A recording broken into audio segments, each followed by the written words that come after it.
Hai teman-teman, di sini saya akan menjelaskan tentang sejarah perkembangan komputer. Jadi mari kita simak video berikut ini.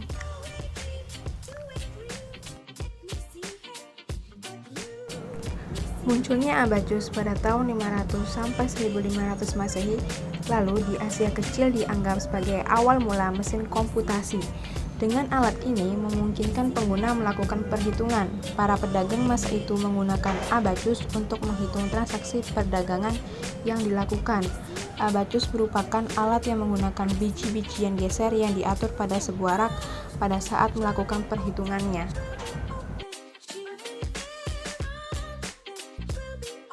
Berikutnya ditemukan pensil dan kertas sebagai alat bantu terutama di Eropa. Hal ini menjadi revolusi baru sehingga abacus secara otomatis kehilangan popularitasnya setelah 12 abad. Pada tahun 1642, Blaise Pascal pada waktu itu masih berumur 18 tahun menemukan apa yang ia sebut sebagai kalkulator roda numerik atau numerical wheel calculator yang ia gunakan untuk membantu orang tuanya melakukan perhitungan-perhitungan pajak. Tahun-tahun berikutnya, pada tahun 1694, matematikawan dan filsuf dari Jerman, Gottfried Wilhelm von Leibniz, melakukan perbaikan terhadap mesin hitung Pascal lain dengan menambahkan fungsi perkalian, tetapi masih sama dengan pendahulunya yang masih mempergunakan roda-roda gerigi. Dan barulah pada tahun 1820, kalkulator mekanik populer ditemukan oleh Charles Xavier Thomas de Colmar yang dapat melakukan 4 fungsi dasar aritmatika, yaitu penjumlahan, pengurangan, perkalian, dan pembagian, yang mana komputer-komputer awal sebenarnya dibentuk oleh profesor matematikawan Inggris Charles Babbage.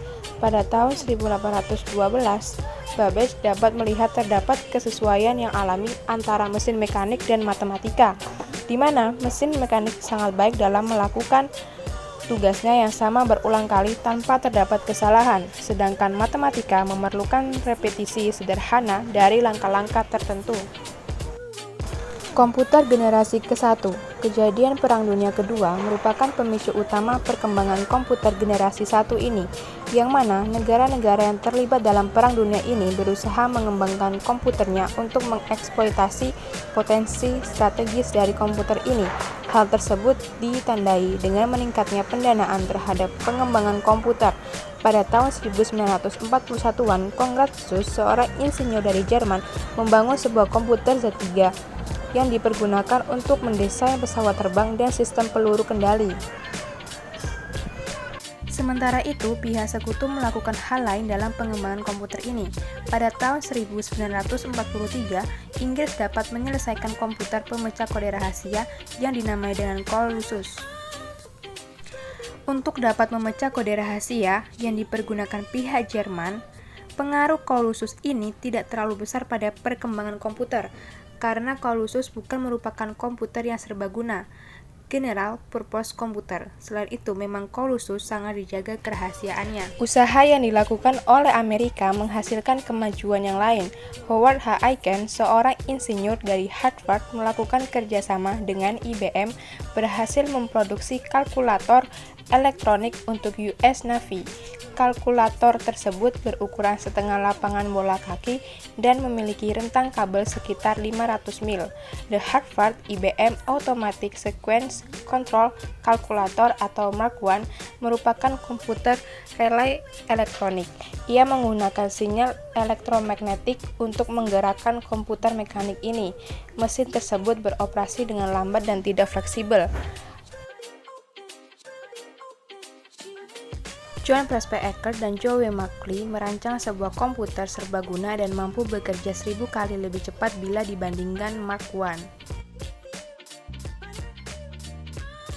Mulai pada pertengahan tahun 1940-an, John von Neumann bergabung dengan tim dari University of Pennsylvania dalam usahanya membangun konsep desain komputer yang hingga kira-kira 40 tahun mendatang akan masih dipakai dalam teknik komputer. Von Neumann mendesain Electronic Discrete Variable Automatic Computer pada tahun 1945 dengan sebuah memori untuk menampung program atau data. Teknik ini memungkinkan komputer untuk berhenti pada suatu saat dan kemudian melanjutkan pekerjaan kembali. Kunci utama dari arsitektur komputer von Neumann ini adalah unit pemrosesan sentral atau CPU, memungkinkan seluruh fungsi komputer dapat dikoordinasikan melalui satu sumber.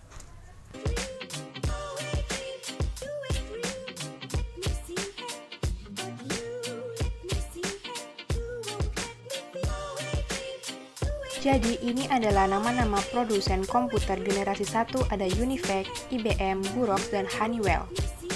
Dan ini adalah nama-nama komputer yang populer. Pada generasi pertama ada ENIAC, UNIVAC, ETSEC, dan IBM 650. Teman-teman, kami sudah di komputer generasi kedua.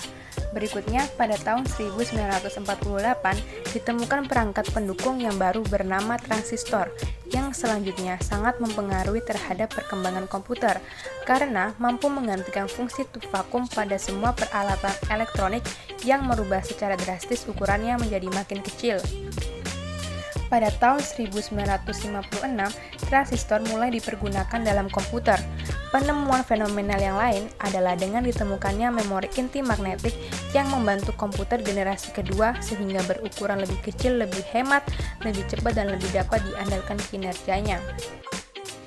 IBM yang diberi nama Scratch dan Sepreiron merilis Large, dikembangkan untuk laboratorium atom, mampu menangani data besar, sangat mahal dan cenderung kompleks untuk komputer bisnis, sehingga membatasi kepopulerannya.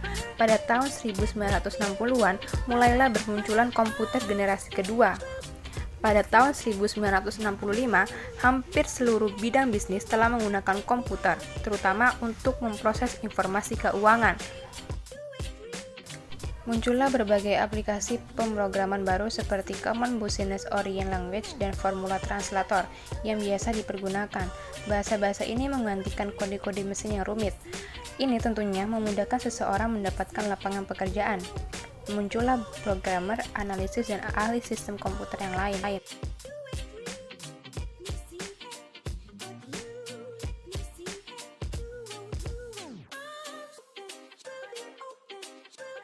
Dan ini adalah sisi jenis yang diproduksi terdapat peningkatan pada komputer generasi kedua.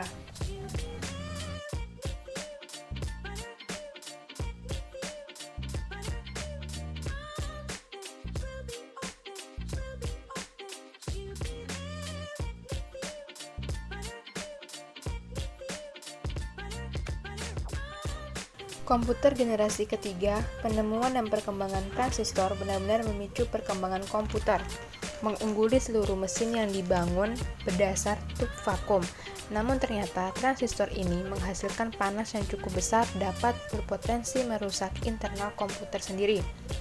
Jack Kilby, seorang insinyur dari Texas Instruments, mengembangkan sirkuit integrasi dari batu atau pasir kuarsa tahun 1958 yang mana Kilby mengkombinasikan 3 komponen elektronik dalam piringan silikon kecil.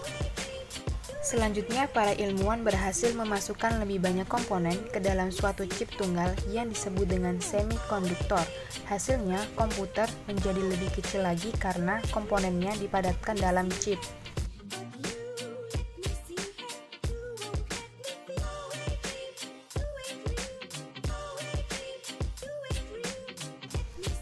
Komputer generasi keempat, penemuan IC ini telah memperjelas langkah pengembangan sistem komputer dalam hal ini dengan terus berupaya memperkecil ukuran sirkuit dan komponen elektriknya. Large-scale integration dapat memuat ratusan komponen dalam sebuah chip yang memiliki ukuran sangat kecil. Pada tahun 1980-an, Very Large-Scale Integration memuat ribuan komponen dalam suatu chip yang tunggal. Selanjutnya, teknologi Ultra Large Scale Integration mampu meningkatkan jumlahnya menjadi jutaan. Kemampuan memasang sedemikian banyak komponen dalam keping berukuran sangat kecil atau setengah uang logam, mendorong juga turunnya harga dan ukuran komputer, tetapi daya kerjanya bahkan terus meningkat, efisien dan handal. Chip Intel 4004 dirilis pada tahun 1971. Ada yang menyebut masa itu sebagai permulaan mikroprosesor pertama. Pada sebelumnya, IC dibuat untuk mengerjakan tugas yang spesifik, tetapi selanjutnya sebuah mikroprosesor diproduksi dengan sangat banyak dan diprogram untuk memenuhi seluruh kebutuhan yang diinginkan. Setelah itu, setiap perangkat yang mendukung kehidupan ini memakainya seperti microwave oven, televisi, dan mobil dengan electronic fuel injection, seluruhnya dilengkapi dengan mikroprosesor. Perkembangan komputer ini memungkinkan orang-orang yang biasa untuk memiliki dan mempergunakan komputer. Komputer tidak lagi menjadi dominasi perusahaan atau lembaga pemerintahan. Pada tahun 1970-an, para perakit dan desainer menawarkan mini komputer. Pada awal 1980-an, video game seperti Atari 2600 sangat populer di rumah konsumen. Pada tahun 1981-an, IBM memperkenalkan personal komputer atau PC untuk penggunaan di rumah, kantor, dan sekolah-sekolah. Saat ini penggunaan komputer oleh publik melonjak sangat pesat dari hanya 2 juta pada tahun 1981 menjadi 5,5 juta pada tahun 1982. Bahkan diyakini telah dipergunakan komputer oleh masyarakat sebanyak 65 juta unit. Pada generasi keempat saat ini, IBM PC bersaing dengan Apple Macintosh memperebutkan pasar komputer. Apple Macintosh terkenal dengan sistem grafisnya. Komputer generasi 4 merupakan komputer generasi saat ini, produsennya sangat banyak dan produk-produknya bisa dijumpai dengan mudah di pasaran.